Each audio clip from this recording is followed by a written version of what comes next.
In this video, we'll discuss the effects on 8th house. So 8th house is equity, shareholding, fixed deposit, where whatever loan you have given to people.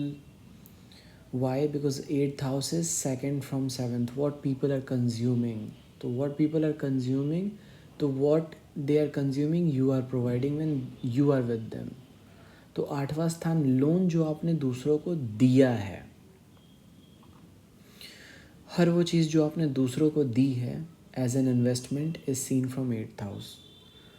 और 8th house पे कोई भी effect directly आपके investments पे show करता है. 8th house पे कोई भी इफेक्ट होगा तो जो पैसे आपने लोगों को दे रखे होंगे वो आपको डायरेक्टली शो करेगा. फॉर एग्जांपल, सपोज़ आपका 12th प्लेस पे सैटर्न है, तो 12th प्लेस का सैटर्न हमेशा अपने से 9वां चाल 8वें स्थान पे चलेगा. तो 8वें स्थान पे चलने के कारण जो भी पैसे आपने दूसरों को दिए होंगे वो डूब जाएंगे. सिंपल. क्यों? क्योंकि अपने से 9वां चाल चल रहा है. अपने से 9वां का मतलब है रिमूव करना, किसी चीज़ को हटाना. 8th is your investment. 12th is your losses. Your losses are removing your investments. आपके इतने लॉस हैं कि अब आपकी प्रॉफिटेबिलिटी कुछ रह नहीं गई है. तो ये वो टाइम होता है जब आपको शेयर होल्डर्स कंपनी में से निकाल देते हैं. आपको शेयर होल्डिंग छोड़नी पड़ जाती है एक कंपनी की. हमेशा याद रखना, 8th house is what you provide to people. तो जो भी चीज़ें आपने लोगों को दी हैं, अपना रेंटेड स्पेस, अपने होम में अगर कोई स्पेस है आपका, वो रेंट पे दे रहे हो, तो that is 8th house for you and second house for them. क्यों second house for them? Because they are holding it. आपने सपोज़ आपके घर में दुकान है, दुकानदार आपके घर में दुकान खोल रखी है उसने, तो उसने दुकान पोजेस कर रखी है अभी. Second house, possessions. आपने उस दुकान को उसको रेंट पे दे रखा है, योर इन्वेस्टमेंट. अब इस जगह पे सैटर्न आपके 8th प्लेस पे ट्रांजिट कर रहा है. तो 8th प्लेस पे ट्रांजिट करने के कारण 12th house is loss, 8th house is your investment. तो शॉपकीपर के घर में कोई प्रॉब्लम आ जाएगी या शॉपकीपर के काम में कोई प्रॉब्लम आ जाएगी जिसकी वजह से उसको दुकान बंद करनी पड़ जाएगी.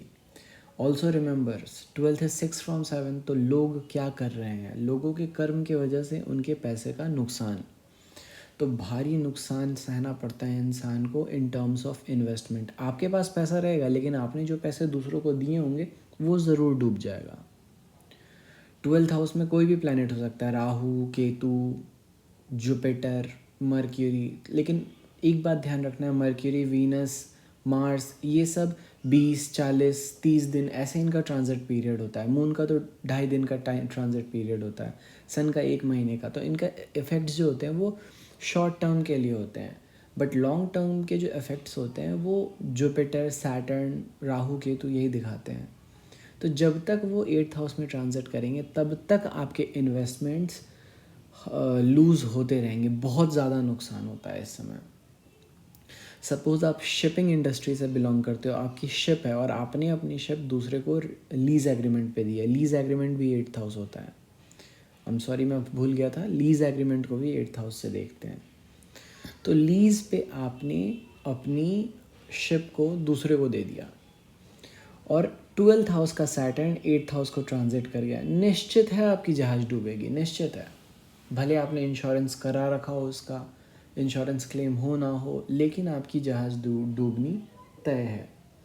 सपोज़ आपका कोई कार्गो है, एयरपोर्ट से आपको फ्लाई करा के कहीं और भेजना है और वहाँ पे सैटर्न 8th हाउस में ट्रांजिट कर गया. निश्चित है उस कार्गो पे इफ़ेक्ट पड़ेगा, लेकिन ये डायरेक्टली इफ़ेक्ट आपको नहीं पड़ेगा, आपको इनडायरेक्टली इफ़ेक्ट पड़ेगा. डायरेक्टली इफ़ेक्ट पड़ेगा उसको जिसको आपने लीज़ पे दे रखा है वो प्रॉपर्टी.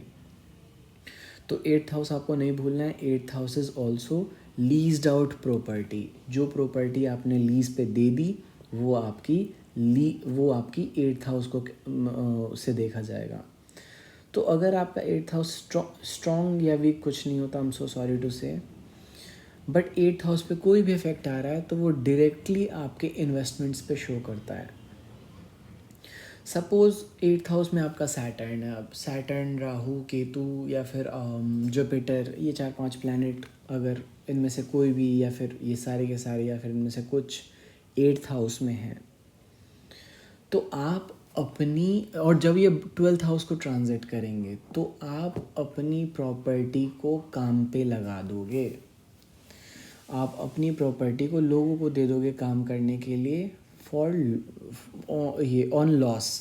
फॉर एग्ज़ाम्पल, मैं इसको और अच्छे से समझाता हूँ। 8th house is your investment. आपने बहुत टाइम से इन्वेस्ट कर रखा था, इंश्योरेंस करा रखा है, एफडी बना रखी है, लीज एग्रीमेंट बना रखा है।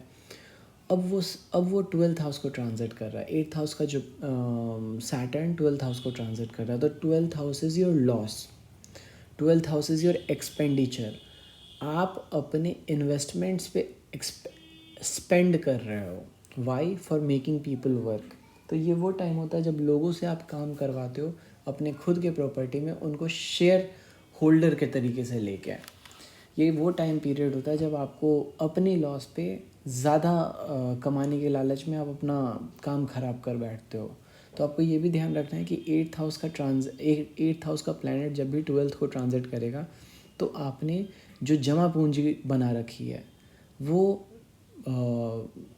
खाली हो जाती है। अगर 12th हाउस में केतु और केतु के ऊपर सैटर्न चला गया तो जुए में हारोगे आप। आपने, हो सकती है आपकी जो प्रॉपर्टी हो आप जुए में हार जाओ, वो प्रॉपर्टी जो आपके नाम पे नहीं है। 4th house is your house, वो प्रॉपर्टी जो आपकी है, जो आप ओन करते हो। अगर 4th हाउस का जाता है 12th हाउस में और वहाँ पे केतु होता है, तो जुए में घर हार जाना। 8th हाउस का जाता है तो पूंजी लगा लगा के, जो पैसे आपने जमा कर रखे हैं बहुत टाइम से, जो आपके नहीं हैं अभी, जो लोग कमा रहे हैं, आप लोगों से मांग मांग के उसको खर्चा करोगे। तो लोगों की, अच्छा, 8th house is also what people have, तो लोगों से पैसे मांग करके उन्हीं से काम करवाना। तो ये एक चीज़ है जो कि बहुत इम्पॉर्टेंट हो जाती है 8th हाउस की प्लैनेट की ट्रांजिट 12th हाउस में। तो इस केस में भी आपको 2 कंसिड्रेशन लेके चलने हैं। एक तो 12th हाउस का कोई भी प्लैनेट जब 8th हाउस पे ट्रांजिट करता है, और दूसरा जब 8th हाउस का प्लैनेट 12th हाउस पे ट्रांजिट करता है, बोथ केसेस में आपके 8th हाउस को ही इफेक्ट पड़ता है। और 8th हाउस क्या है? तो आपकी लीज्ड आउट प्रॉपर्टी है, लोन्स हैं जो आपने दूसरे को दिए हैं। जितने भी बैंक्स होते हैं जो लोन देते हैं वो 8th हाउस से देखा जाता है। हर वो चीज़ जो कि एज एन इन्वेस्टमेंट है आपकी, तो ये सारी चीज़ें 8th हाउस से देखी जाती है। 8th हाउस का अगर आपका चर दशा चल जाता है, तो चर दशा के पूरे टाइम आप इन्वेस्ट करते रह जाओगे, आप लोगों को प्रोवाइड करते रह जाओगे। अगर शुक्र है आपका 8th हाउस में और उसकी योगिनी दशा चल गई सिद्धा, तो आपको लोन प्रोवाइड करा दिया जाएगा, लोन दे दिया जाएगा कि आप लोन लो और उसको काम करो। So this is how you analyze the transit Chardasha Yogini and its effect on 8th house. In the upcoming videos में और भी बहुत सारी transits and case scenarios बताऊंगा for the effect on wealth. For more, stay tuned and subscribe.